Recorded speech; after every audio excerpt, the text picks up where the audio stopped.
Hello, everyone. I'm just going to get Devon onto the chat.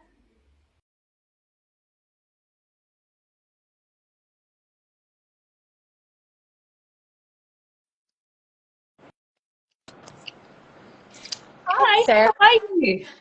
I'm good. I'm just turning my phone up. I was hoping to join on my laptop, but it looks like the phone is the way to go. Well, I should introduce you. Devon, you're from Relatability, and I have been following your journey, I reckon, probably for more than 2 years. I feel like Yes. you have been around for more than two Yeah. years. So how long have you been running your business for? So relatability started, we're just having our third birthday. So yeah, so 3 years now. Congratulations. Thank you. So how did you come up with the name Relatability? Um, relatability, I thought about it for a little bit. And I just thought because it's connected to relationships and relating to other people and relating to yourself, when I don't remember how it came to me, but when I thought of it, I just felt like it really fit. Yep. Um, and yeah, it seems to work really well. It seems like people can understand the name linked with what we do. So with linked with what you do, I take it, did you study to teach, like to teach relations? Like how did it all come about? Like I'm so intrigued. Yeah, so it's a really interesting story. So relatability started. So I was working with students with disabilities since I was probably 13 years old at school. And as soon as I started doing it, I just knew it was my passion, and I just Yeah. loved it so much, and I really connected to it. Yeah. And I decided to go and study human services at university. And I always thought I'll end up back in disability at some point. And I went and worked in some other sectors, which I also really loved. But I was always getting called back to disability. Yeah. And when I started working in the sector, I was actually supporting a middle aged man in Brisbane. And one of the first things that he told me when we were talking about, like, what are his life goals and what are the Yeah. things that he wants to achieve, and he was saying, I really want to explore love and I really want to find a partner. Yeah. And I was really, really excited. I was like, oh, I've never supported anyone for this before. Yep. So we started going out and exploring like the mainstream dating events in Brisbane, all the speed dating, looking at different online options. And I already knew there was such a big gap in the industry. Yeah. But when I started actually looking with somebody, I was pretty appalled and shocked about how big the gap was and how Yeah. unsafe it was for people. Um, Yep. and so after about 6 months and feeling pretty disappointed, we decided to start our own service. And so he was really the inspiration for starting it, and he really Yep. helped to shape what the events looked like in the beginning. And yeah, we've grown really quickly after 3 years because there's not a lot of services like us in Australia. Yeah, 100%. I agree with that. And some of the topics that you do touch on are quite complicated and they're not easy topics. And especially, I look at this like if I reflect as a support worker, at times I have been stuck. And that's the best way to put it because how do I deliver a topic that is like I'm not like yes and no complicated, but like how do I deliver that so somebody understands to make sure that consent is always express it first because you do touch on things Mhm. like intimate partners, sexual violence, you do abuse, self-harm, you do a lot and you touch on a lot. So how I, I don't even know where to start because there's so much that you work on when you're talking about Yeah. relationships with people. So how do you teach that? So, I mean, I felt like you as well when I was starting out, and it was built over 3 years. Um, and basically, I mean, my background in human services, I learned about, a lot about domestic violence and intimate Yeah. relationships, and communication and how to be safe. So I had a background, and then I also had some previous experience working at an organization before in Brisbane. And I kind of just spent a lot of time working with people, seeing the social events and seeing in person where the gaps are, Yeah. and then really understanding where people are being exploited. Yeah. Um, so understanding where the education can come in. Yep. So yeah, it was just really slowly built over time. And the online workshops where I work directly with people, we just really focus on their strengths, their experience with dating and friendships, and we focus on where they're at, the things that they're Yep. finding challenging, and yeah, we just slowly build, starting with like So, talking about what's a safe and healthy relationship. so with online dating and all that stuff, do you have any recommendations when assisting somebody to set up a profile, like things to put on, what to look out for? Do you go that deep and into it? Because a lot of people are dating and they're using online Yeah. to do it. Well, so for the most part, the people that I work with, the people that I support, their online is a real struggle for them. Yeah. I can do some shout outs to some programs that are doing have created platforms for people with disabilities, Yep. but communication online is really challenging, and Yep. so but we talk about some tips for online dating. So we talk about like information that really needs to stay private when you're dating online, and helpful information to share about yourself so you can connect with the right people. Yep. Understanding a little bit more about like the dangers of specific apps, so which ones are a little bit more risky. But a lot of the learning is about encouraging sharing information so people can have and make informed decisions. And so they understand the risks, and if they're choosing to do something, they're really informed about how Yep. their risks. Because I remember hearing a statistic somewhere, and you can correct me, but it was like that 65% of women with disabilities at one point of time have been abused and such. Do you have these conversations prior to going online and going out and about? Is it a conversation that needs to be had at a very young age? On reflecting back, because I've been in the sector for some time. And I noticed that there were sometimes gaps from school and the school education of sexual well-being, the whole lot, into relationships and stuff from school, and then going and being 18, there were gaps as well. Have you found like any gaps prior to entering any of these online courses that you do? Have you found gaps? Yeah, I mean, I think that there's gaps everywhere. I think culturally, we lack a lot of conversations around normalizing, like talking about our body and sexuality. So culturally, there's a really big gap, of course, in the education system. When I meet with people, I always ask them, like, what have you learned so far Yeah. about, the reproductive system and like your body and growing up and development. And some people I hear are getting quite a decent education at school. Yep. Some people aren't getting, it's very limited. Yep. And so think about this population of people as well who are more socially isolated, and they might lack a lot of experience in friendships and relationships. That education is really, really important.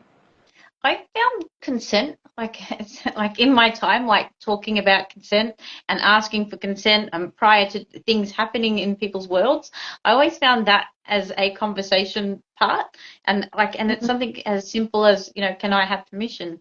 As I would take it, but it was something that wasn't given and something that had to be consistently guided towards. Have you found anything like that? Yeah, Or it I might mean, just be my I think consent. experience. No, I agree. I think that consent is. I'm going to lift my phone up because I remember that sometimes there's issues with the volume. Yep. Just let me know if you can't hear me. I go for it. I think that consent is something that can be incorporated every day, and especially with people with disabilities, like as support workers, empowering their choice and control. Like consent is something that we need to incorporate in every situation. Yep. And yeah, it's something that can be built on. So we talk about like consent in every day, and then we build on, okay, how does that translate to sexual consent and, Yep. Physical touch, and am I comfortable with this? Am I listening to my body? How does my body feel? And do I really want to engage in this? So there's so many different elements with that. But you're right, like with day-to-day support, there's a lot of consent that's missed in the industry. Yeah. Yep. 100%. And then with some of the conversations that you're having, because you're consistently having conversations with the people that we serve, some of the stuff can be really quite deep and it Mm-hmm. can be at times really challenging. Some of the things that they're bringing up, I know in the past, some of the stuff that I've heard and brought up was really quite challenging to support. How do you maintain a balance? Because some of the information that people are giving it's a lot to take on board. Mm. I mean, personally, I have a lot of really good self-care, Yeah. and a lot of really healthy work-life balance. Um, but I don't have a psychology background, so I'm very clear with my role and my boundaries. And anybody that I'm supporting that is sharing information that would be really helpful and beneficial to speak to a Yeah. psychologist about, we really talk about that and make sure that Yeah. they're supported by the right people. And yeah, just making sure that they're connected with their safe and trusted people. And that's one of the Yeah. first things that we talk about. Okay, who are these safe people in your world that you can go and talk to and lean on when you're struggling with something? And a psychologist is someone that might fall in that inner circle for you. Cool. Sorry, but yeah, no, it's Yeah. really yeah, I think of 19-year-old Sarah supporting people and having some of it, like I remember not being equipped at all at a very young age, not being equipped, and I mean that, and I know it's a lot has changed in the sector itself, but not being equipped to have those skills of how do I tackle this topic, because it's not even a topic I even talk about. Now I'm talking about it with Yeah. somebody else, and then trying to make it the right way and to express it and guide to make sure that I'm supporting someone the best way possible. I always found that really, really challenging. Yeah. So with people that come towards you and do all your course, do you get networked from support coordinators and support workers and families? How do they reach you? I mean, anyone can reach me through our social media or through email. But for the most part, I'm finding that support coordinators, but really engaged support coordinators that are really involved and passionate, they're reaching out to me. Yeah. I think it's been challenging as well because I know that support coordinators generally have a really big caseload. So I think sometimes their ability to be really involved is really difficult. Yep. So yeah, for the most part, it's support coordinators. Sometimes it's families. And then, yeah, just networking with people. I think meeting with people in person is the best way for me to explain and share and also just get a feel for me and relatability and what we're about. Yeah. Yeah, we're slowly growing. Yeah. You're very niche. Like there's not many of you. Yes, very, Yeah. yeah. So you can access your stuff online, in person. So I know that you have an online course now. Is it available at any time, or is it something that you have to follow through, or like how does the online part work, if you don't mind me asking? Yeah, so the online learning it's really, really flexible. So I've created it to be completely tailored to each person. So people can meet with me at whatever frequency they want to, if they want to meet weekly, if they want to meet fortnightly or monthly. I've noticed the most beneficial outcomes for people that are meeting weekly, just to really integrate and keep the conversations going. But it's really up to the person, and we can start whenever. I work with people, Yeah, um, yeah, whenever they'd all like to over start. Australia. All over Australia, yeah, yeah. That's the beauty of being online. So once they access your course, like once you do your course, you also do actual events where you can turn up and you meet other people and you can go have a social drink and it's not frowned upon. How do you organize that? Like how do you put all this together? Yeah, it's a lot of work. So we started with the social events. And basically, I mean, one of the biggest challenges for me is finding the right spaces that are really accessible. A lot of spaces will say they're accessible and they're not really accessible. Yep. So that's, Yep. but basically creating events that people really want to go to. So events that are for adults, events that have, great music and entertainment Yep. and, um, you know, engaging games. We usually have like the large kind of, those yard games that you can hire. So like the cornhole and all those games. And then sometimes we'll have like a performer or a magician. And yeah, they're just really great places for people to come and meet new friends, just get out of the house. And we've seen a lot of dates happening after the events. And Yeah. Yeah.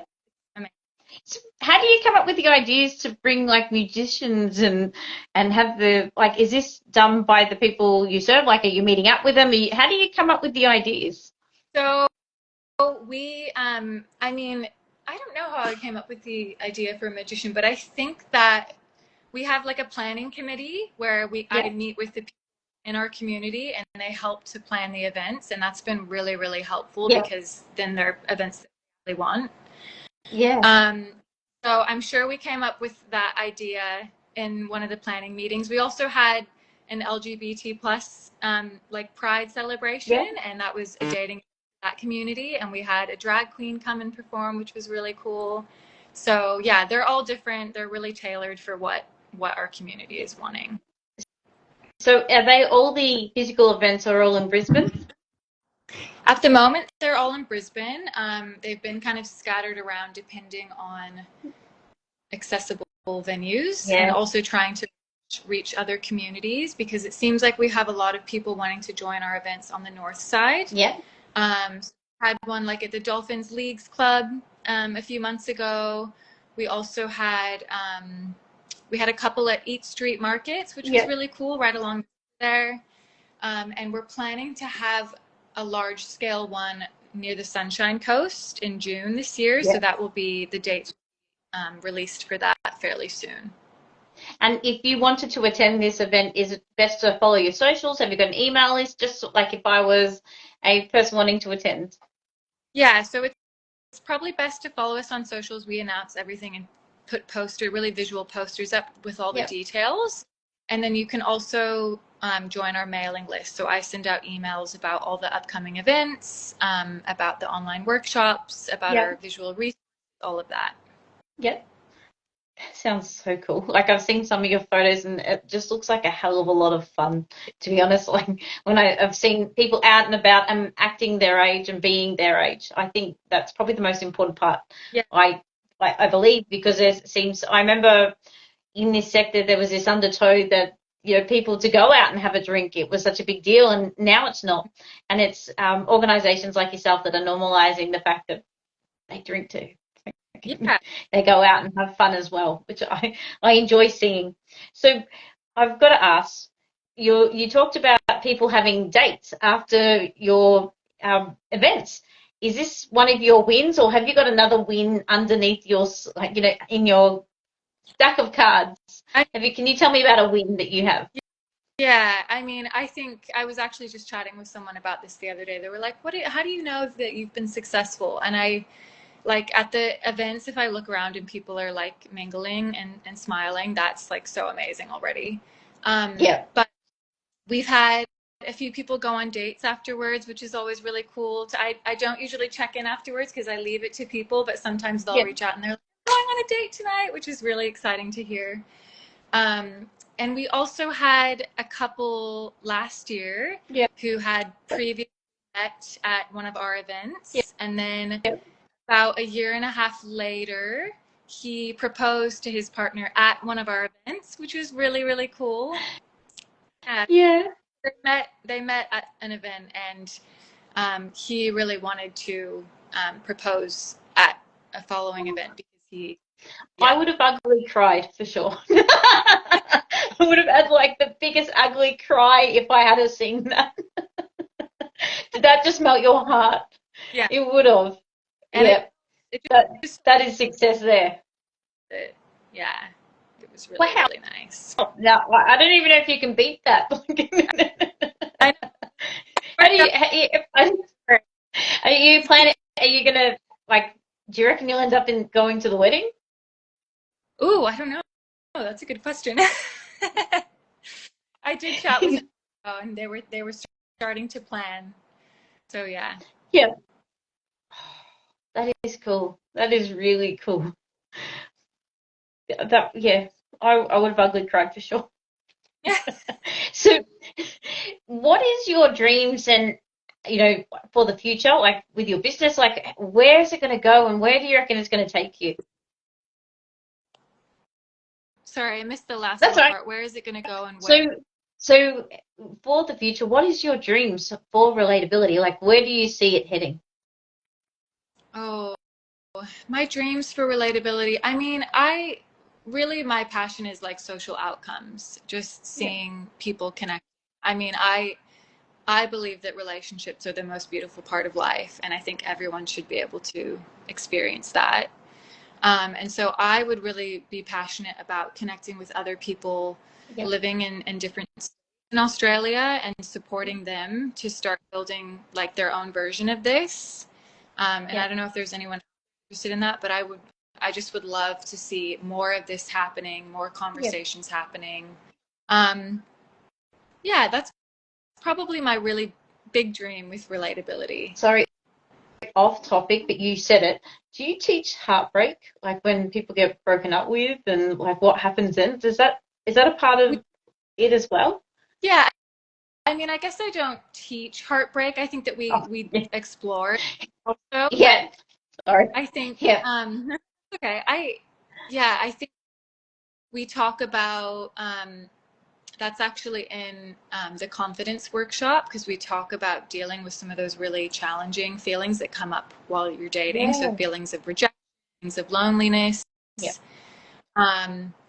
And yeah, basically the way that your mind works when you're feeling rejected and how you can grieve and pick yourself back up and keep trying. So yeah, we talk about heartbreak. The reason why I brought this up, and I find it quite funny, I was talking about this the other day in Melbourne. There used to be on the radio station called, I think, Love Song Dedication. I remember once getting broken up with, listening to that, eating a cheeseburger, crying ugly. And then I was talking to somebody in the sector. I was like, God, I had the opportunity to eat a cheeseburger, listen to Richard Mercer, Love Song Dedication, cry ugly. I wonder what other people do. Like, how does it work for them? Like, if you don't have the opportunity to cry ugly into a cheeseburger, we should all have this opportunity. Well, it's interesting too, because I was talking to someone about dealing with heartbreak the other day, and also a lot of the fears that from starting relatability, and it was kind of around that sort of stuff. I was like, I don't want to meet and then have to deal with heartbreak and all of the other things that hold you back when you're starting. But we talk about how healthy and natural it is to experience those really dark emotions and get through those hard times in life. And everyone should have an opportunity to experience it. Hopefully once. For some people, it's a few times. But yeah, it's an opportunity to fully live. And you're right. That's the aim of the game about life, is about relationships that you build and grow. That's really beautiful. I like that. So do you have, from all of this, do you have any advice for support workers out there when it comes to relationships and how to support somebody that asks, sometimes at times difficult questions, and how to answer them? I guess my advice would be, you can always just listen, and you can just say that. Like, I don't know how to respond, and I don't know if I can say anything that's really helpful to you right now, but I'm here to listen. And I guess the other thing would be to be connecting them with the right people who can help them with navigating them. So like a psychologist. It's not an easy thing to do, like some of the conversations, but I couldn't help. But in this conversation, we do have to bring this up, because I have been a fangirl for a while. How did you come up with this concept? I'm sorry, this is really clever. Thanks. How did you do it? Like, where did this come from? You know what? I haven't thought about this in a while, but it was one of those ideas that came to me as I was falling asleep. You know how they say, like, those genius ideas come to you when you're in that fuzzy fall asleep? It came to me then.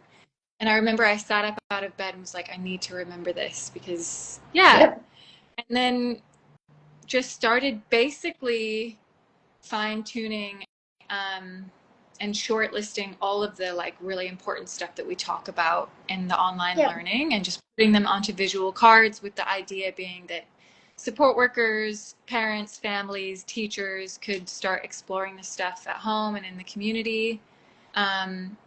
And yeah, it's been really great so far. I've gotten lots of good feedback from them, and they're also available on the course. Well, do you know what I like about these? Because these are actually in my backpack for when I support work, because I feel like it's something like, oh God, Sarah, how do I how do I tackle this topic? Like quickly go to my cards, go right. Yeah. How did you come up with like each card? Like with like how did you do this? Like how did you pick each card and what to put on the card? Did it take long, or was it something that you just did naturally? I mean, I think that the kind of like the bones for it were quite natural. Like I knew what the structure was going to be and what people would find helpful, but then fine tuning it and like perfecting it took so long. I I should. It's because for me, like I love how you've put like the I statements. I love about the body language. For me, these have been fantastic, and I think this is probably why I fangirled you. So I think now that this generation below me calls it love bombing. So I think I might be love bombing you. I'm not quite sure of the context, but I do enjoy these. I think for me, for conversation starters, especially when it is a bit iffy at the best of times, and I don't know how to have the conversation Yeah. is like besides the obvious of each title and then you've got your questions, Mm. how do you use them in every like when you're supporting people? So, so I mean, those cards, I don't use those in sessions with people, but the information is basically in the online learning anyways. Yeah, But they're just, yeah, like we'll be exploring an idea together, and it's more about yeah, like what have you heard before? So understanding where their understanding is at, yeah, maybe address like misconceptions and myths about certain topics, or talking about um, any role modeling they've seen related to certain topics, or like finding where the gaps are and what they're finding challenging. yeah, Um, yeah, those questions, I hope those questions help people to just go deeper into conversations about and just connecting, even just connecting yeah, support workers, people they're yeah. supporting. I love them. So thank you. So thank you so much for Thanks. creating them. And that's I think why I've been such a bit of a fangirl and I had to have you on. You're on my list. You're on my list for lives because I knew that a product like this couldn't be unnoticed and should really get the airtime that it deserves. You've put so much effort into this and a lot of work. So as a support worker, thank you. Thank you so much. Sorry, I think it's love bombing. I'm not quite sure. Devon, I don't know. I don't know. So have you got any other products coming up that you've created? So I was going to say, Or so that deck I have is the Safe and Healthy Relationships deck. And I've yep, actually developed, I can send to you the Body Basics cards. So that's more of a deep dive into like understanding the body and the reproductive system. yep, And it's understanding more about like sexuality and overall well-being, understanding the different functions of the different sexual body parts, and just really normalizing like talking about the body. I can tell that you've definitely had in your career and your time that you have worked with people with complex communication because the way that the pictures are set and the English and how it's written. Yeah, your expertise shows. So you've got two sets of cards. Have you got some products as well, like teas and stuff like that for your peeps? T-shirts. Yeah, I saw them.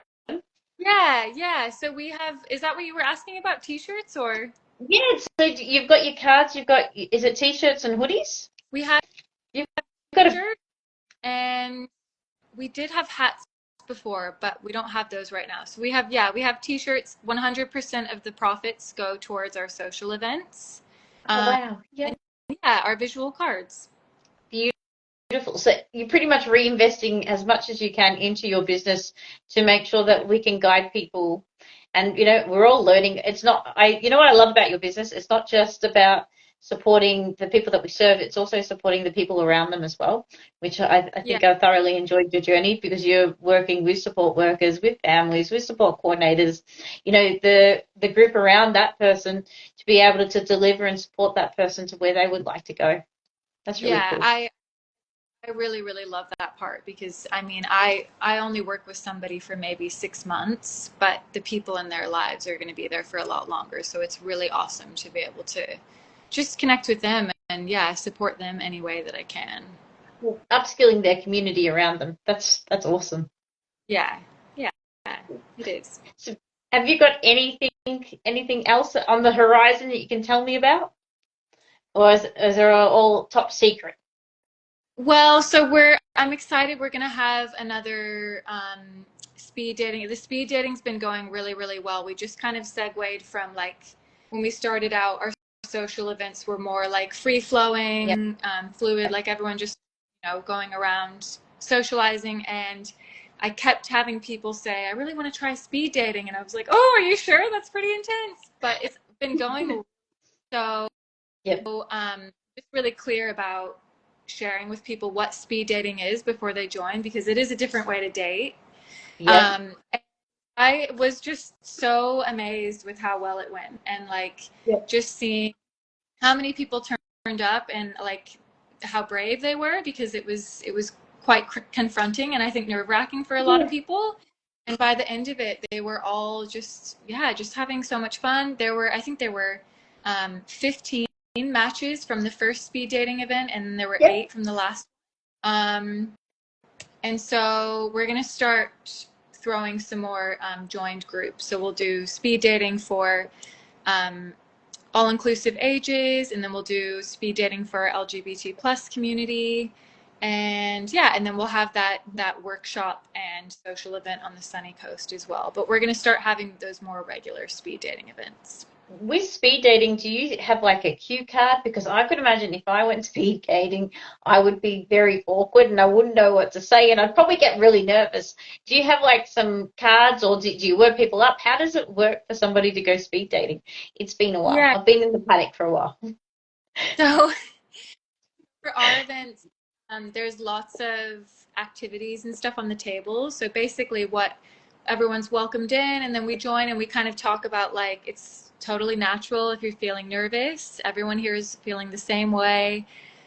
So just kind of relaxing the group, and then we have some like soft music in the background, and everyone takes turns for about 7 minutes dating person.